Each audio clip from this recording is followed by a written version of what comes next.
Hello tout le monde, très contente de vous retrouver pour cette deuxième partie de notre vidéo spéciale couleur. La première partie, vous avez vu un petit peu au salon comment j'aime travailler mes mèches et le soin Simpod juste après la couleur.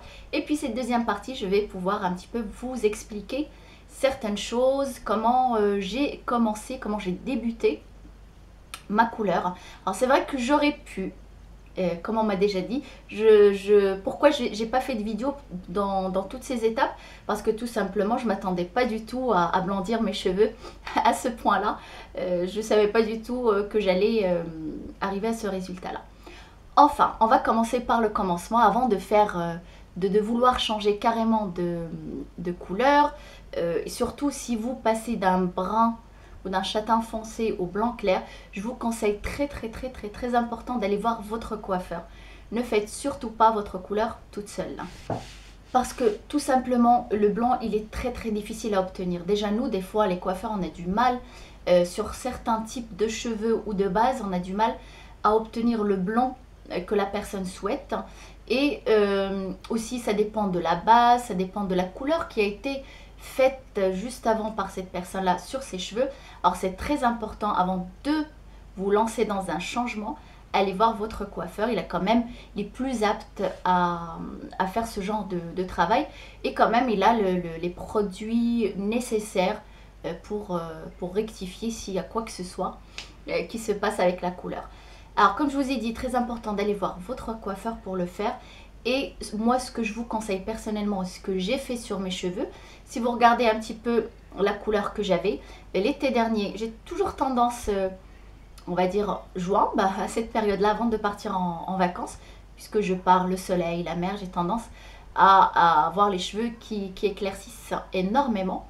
Je fonce toujours mes cheveux avant, et toujours au retour du soleil, je suis toujours d'un blond jaune bizarroïde.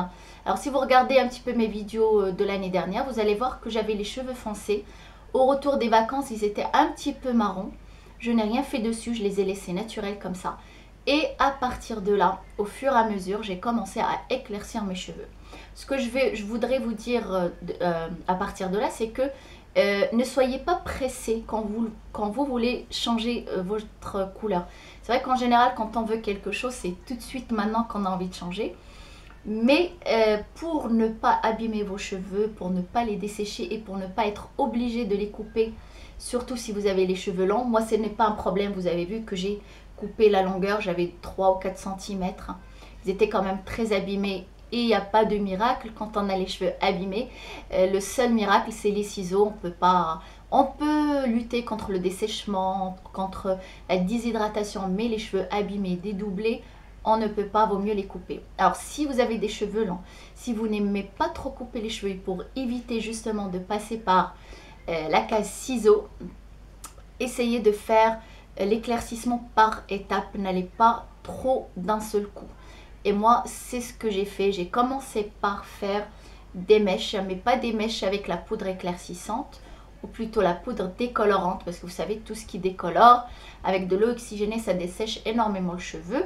Et pour obtenir surtout ce genre de blanc qui est quand même très clair, on arrive quand même à avoir un cheveu qui est assez déshydraté, assez cassant avec ces produits-là. Alors vaut mieux, moi je vous conseille, comme j'ai fait, de commencer doucement par des mèches de couleur, c'est-à-dire vous prenez par exemple, ça va peut-être pas vous dire grand chose, mais juste vous donner une idée, sur une base d'un châtain clair ou un marron foncé comme j'étais, vous pouvez faire par exemple un blond très clair avec la couleur. Le blond très clair, c'est le numéro, moi j'avais fait le numéro 11-1, c'est un blanc très clair cendré.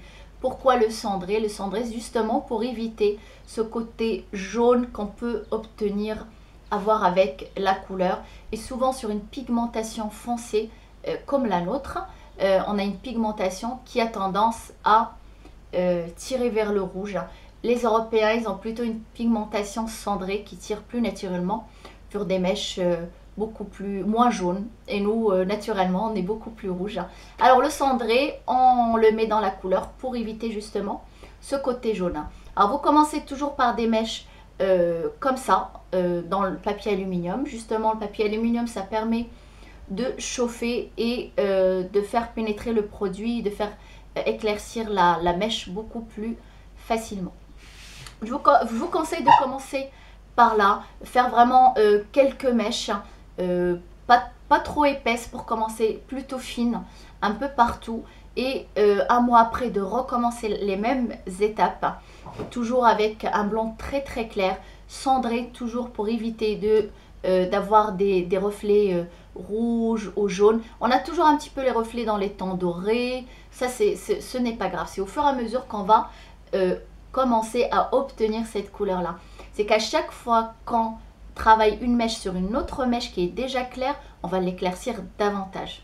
Je ne sais pas si vous voyez ce que je veux dire, mais je pense que c'est assez clair comme ça. Et à partir de là, on commence au fur et à mesure à éclaircir ces mèches. À part pour une de mes abonnées qui m'a demandé, elle a les cheveux plutôt, je crois, châtain foncé, très foncé. Là, par contre, ça nécessite un décapage. C'est un mot qui n'est pas très beau et en général, les clientes n'aiment pas l'entendre, mais on est obligé de passer d'un châtain très très foncé, voire noir, à un blond ou un marron. On est obligé de passer par cette étape-là. Votre coiffeur, je pense qu'il est apte quand même à vous décaper. Il faut aller le décapage quand on décide de le faire. Bon, il y a certaines façons pour faire le décapage. Il faut commencer du produit le plus faible au plus fort pour éviter justement de trop dessécher ou casser les cheveux. C'est pour ça que je vous dis, à chaque fois que vous voulez éclaircir vos cheveux, essayez d'aller doucement par étapes. Ne soyez pas pressés, justement pour préserver vos cheveux, pour pas l'abîmer tout de suite, parce que de toute façon un cheveu c'est fragile. C'est assez résistant quand même un cheveu, mais à un moment donné quand on comme on dit chez nous, à un moment donné, il n'en peut plus, il casse, il s'abîme et c'est très difficile de récupérer ses cheveux et on est obligé de les couper. Justement pour éviter ce genre de choses, faites un décapage plutôt léger. Demandez à votre coiffeur, dites-lui je ne suis pas pressée, parce que vous avez certains coiffeurs, c'est tout de suite tu rentres brune, tu sors blonde et souvent on a le choc des couleurs. Essayez d'aller vraiment doucement, ne soyez pas pressé de changer votre couleur. Si vous faites ces étapes que je vous ai dit, vous allez vraiment pouvoir obtenir cette couleur que j'ai. C'est très très facile à faire. Et si vous êtes obligé de passer par la case décapage, essayez de décaper doucement. Ne demandez pas de passer du noir ou du châtain très très foncé, du brun au blanc. Demandez plutôt un marron foncé, un marron noisette, et à partir de là vous pouvez faire des mèches dessus comme je vous ai dit, puisque le cheveu il est plus clair et un peu plus sensibilisé, il peut éclaircir beaucoup plus rapidement. À partir du 2-3 mois, quand vous commencez à avoir un éclaircissement, on va dire à peu près comme celui-là, là vous pouvez commencer à travailler vos mèches beaucoup plus épaisses comme vous avez vu sur la première partie, et c'est ça qui va nous donner cet effet d'avoir un blond, des cheveux blonds de partout.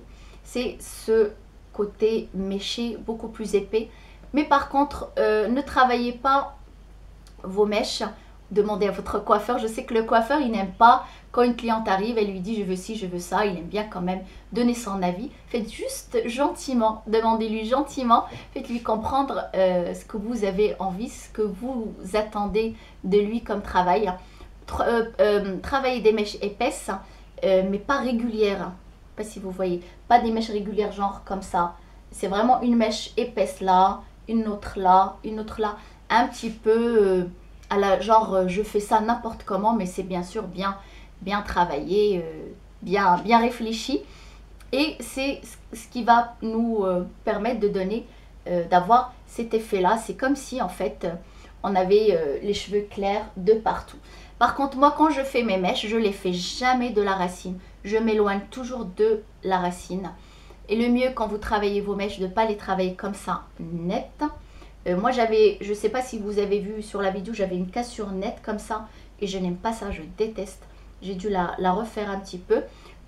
Demandez encore une fois, parce que ne le faites pas toute seule. Et si vous le faites toute seule, travaillez vos mèches comme ça en biais et pas net comme ça, pour donner cet effet comme quoi les cheveux, ça fait déjà 2 mois que vous avez fait vos mèches, ils ont poussé. Ça donne un effet beaucoup plus naturel. N'ayez pas peur de la racine, hein.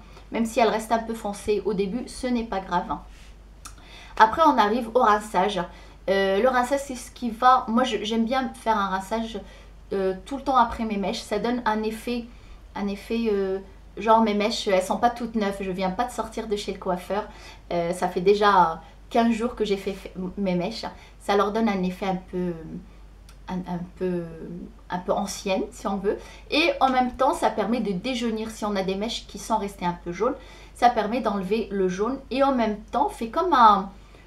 ça, je vous l'avais pas montré. Je vous le montrerai si vous voulez avoir une idée.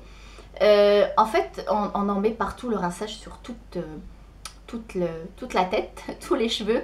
Ça va permettre d'éclaircir un petit peu la racine pour enlever cette cassure trop foncée entre les mèches et la racine. Même moi, personnellement, ça ne me dérange pas du tout. Ou sinon, pour les personnes qui sont comme moi, qui ne sont pas dérangées par la racine plus foncée, on met surtout que sur les longueurs, que sur les mèches, pour déjaunir l'ensemble, pour avoir un ensemble plus cendré, si vous voulez, à part si vous aimez vos mèches un peu plus dorées, comme celle que j'ai là. Et après, vraiment, ça fait un mélange, c'est beaucoup plus naturel. Alors c'est vrai que j'avoue, moi actuellement je suis hyper blonde, je me vois vraiment très très blonde. Je me dis que je vais quand même l'effoncer un petit peu, ça fait peut-être un peu trop.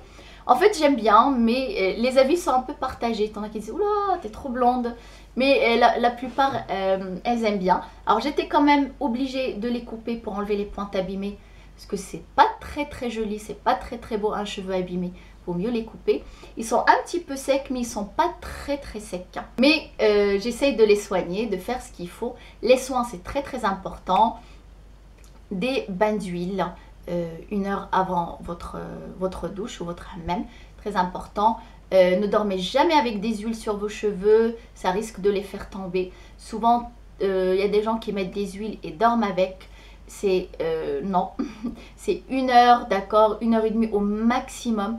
Pour des huiles anti-chute, 1 heure maximum, sinon la racine ne respire pas et les cheveux risquent de tomber. On ne dort pas avec. Pour les huiles, pour hydrater le cheveu, c'est pas la peine d'en mettre votre racine, parce qu'elle est nourrie naturellement par son sébum qu'elle fabrique, qu'elle est nourrie naturellement. Alors que sur les longueurs, à chaque fois un bon shampoing et un très bon masque. Tout le temps, à chaque fois que vous vous lavez les cheveux. Pourquoi pas un sérum juste après votre brushing si vous en faites, ou une huile protectrice spéciale brushing, très important. Vous avez vu sur la vidéo, moi juste après j'ai fait mon soin Steam Pod. Alors, le soin Steam Pod, j'en ai vu pas mal de commentaires sur Facebook. Il faut savoir que le soin Steam Pod, ça fait déjà presque 2 ans qu'il existe au Maroc. C'est pas un truc tout nouveau qui vient de nous arriver juste après les Européens. Non, non, on a des choses qui nous arrivent aussi tout de suite. Le Steam Pod, c'est un soin à la vapeur. C'est une plaque chauffante qui a été étudiée spécialement pour soigner les cheveux et qui est à la vapeur. Ça se présente comme ça. Vous connaissez déjà un petit peu le principe. C'est un fer qui est différent des autres fers, avec une petite, comment dire, un petit pen à l'intérieur qui va permettre de bien lisser le cheveu.